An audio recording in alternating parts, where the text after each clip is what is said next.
अस्सलाम वालेकुम दोस्तों, उम्मीद करती हूँ अल्लाह ताला के फजल व करम से आप लोग खैरियत से होंगे। अल्लाह ताला आप तमाम लोगों को अपनी हिफाजत में रखे। अपने YouTube चैनल MS आलम इस्लामिक चैनल के ज़रिए से मैं हर रोज़ एक नई वीडियो आप लोगों को दिखाती हूँ, बताती हूँ।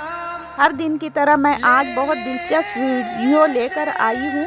ये वीडियो हज़रत मखदूम अशरफ सिमनानी रहमतुल्लाह अलैह की ज़िंदगी के बारे में कुछ ख़ास बातें बताने वाली हूँ जो आपको मालूम होना चाहिए।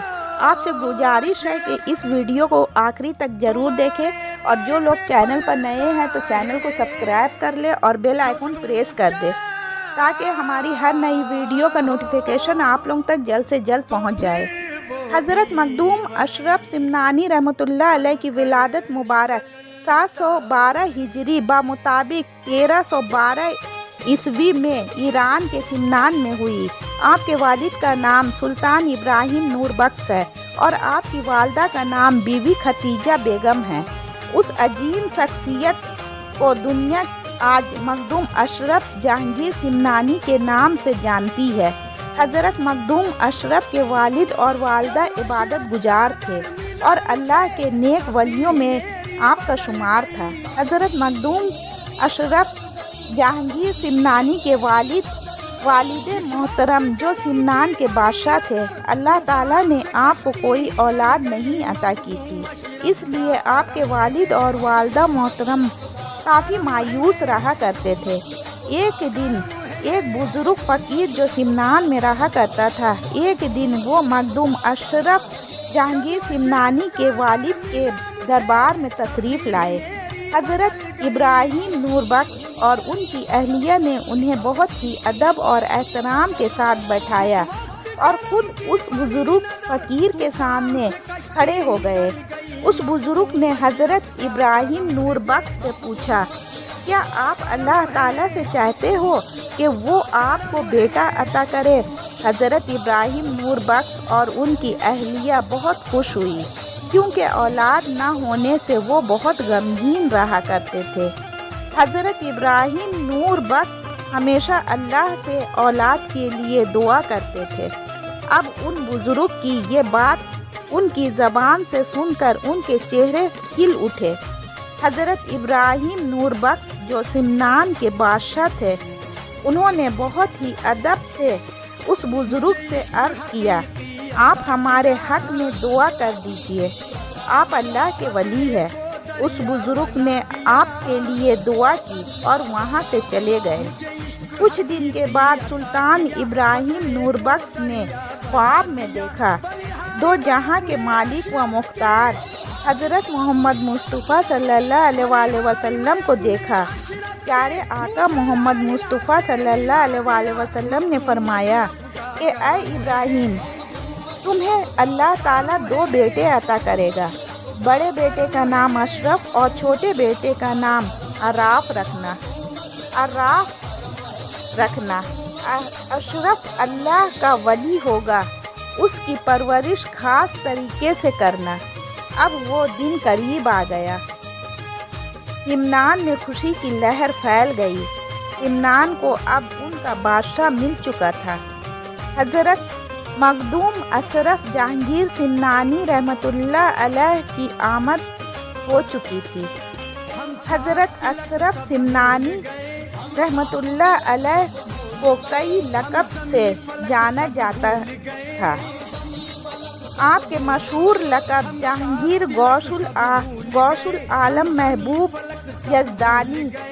हज़रत मखदूम अशरफ जहांगीर सिमनानी की उम्र जब 4 साल 4 महीने की हो गई, तब आपको रस्म बिस्मिल्लाह पढ़ाया गया और रस्म का शुमार किया गया और रस्म का शमा आगाज़ किया गया। सुल्तान सैयद इब्राहिम ने अपने बेटे की तालीम कुरान पाक को हिफ्ज़ करने से शुरू कराई और आपकी तरबियत पर भी ध्यान दी। हज़रत मखदूम अशरफ सिमनानी रहमतुल्लाह अलैह ने 7 साल की उम्र में ही कुरान पाक हिफ्ज़ कर लिया और आप उस वक्त के इल्म दीन हज़रत रुकनुद्दीन से तालीम हासिल की और उनके बारगाह में तशरीफ़ ले गए।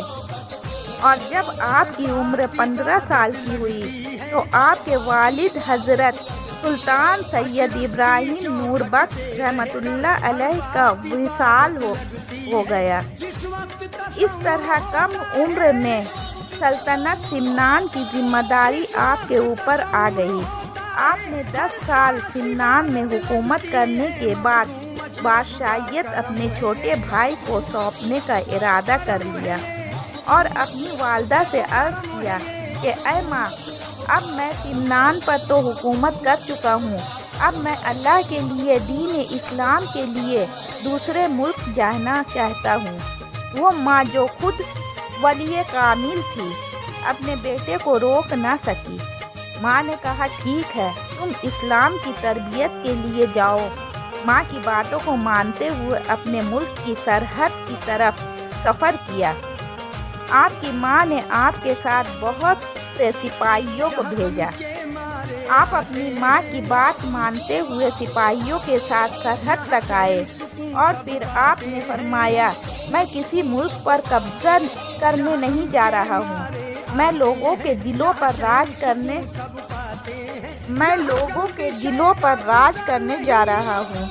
इसके लिए फौज की ज़रूरत नहीं है, आप लोग वापस लौट जाए। आपकी बात मानते हुए बहुत से सिपाही सिमनान चले गए। हज़रत मखदूम अशरफ सिमनान छोड़ने के बाद बुखारा की तरफ अपने 2 सिपाहियों के साथ चल दिए और आप सफ़र करते हुए 6 महीने के बाद बुखारा पहुँचे और समरकंद होते हुए भारत की तरफ आए। यहाँ उनकी मुलाकात मखदूम जलालुद्दीन बुखारी से हुई, जो जहाँ या जहान गश्त की लक़ब से मशहूर थे। उनसे फैज़ हासिल करने के बाद उन्होंने बताया कि हज़रत शेख अलाउद्दीन बरेलवी जो पश्चिम बंगाल में है वो उनका इंतज़ार कर रहे हैं।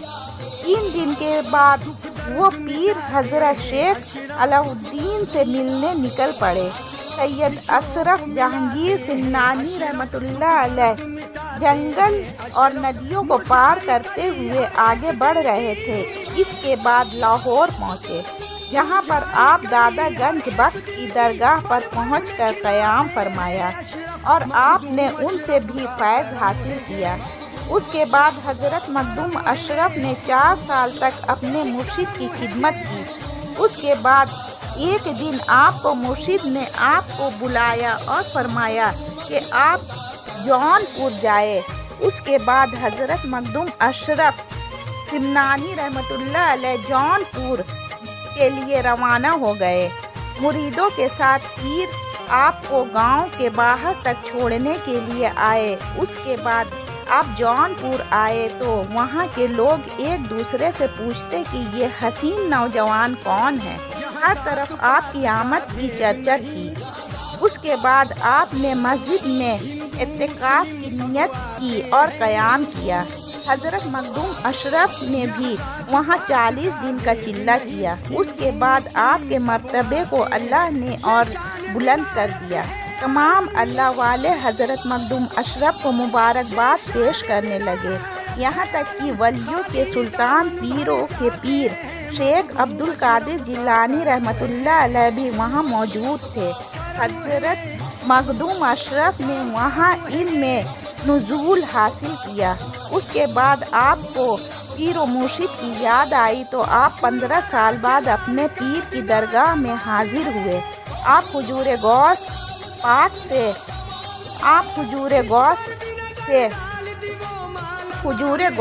की औलाद में से है। हज़रत मखदूम अशरफ सिमनानी रहमतुल्लाह अलैह ने शादी नहीं की। आपने अपने भांजे को अपना जानशी बनाया। ये सफ़र जारी रखते हुए हज़रत मखदूम अशरफ सिमनानी रहमतुल्लाह अलैह पिछौछा शरीफ तशरीफ़ ले आए। वीडियो अच्छा लगा हो तो लाइक कर दें और चैनल को सब्सक्राइब कर लें। दुआओं में याद रखें। अल्लाह हाफिज़।